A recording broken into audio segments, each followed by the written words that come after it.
Okay, in today's GMC Acadia video, we're talking about how to remote start your car. You take your remote, and if you want to actually read on the back of it, it shows you instructions. So you hit lock, and then you hold the top button down for 2 or 3 seconds.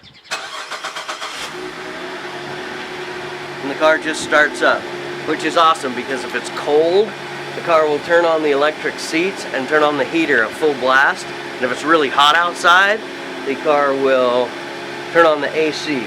So then to use your car, you just unlock it and climb in, and you have to put the key in the ignition to turn it 2 positions to run. You don't turn it to the 3rd position, which is start. So that's it.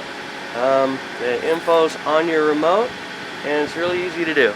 Another thing worth noting with the remote start is if the car's running and you started it with remote start, you can press the circle button again and hold it for 2 seconds, and it will turn the car off. So that's pretty cool.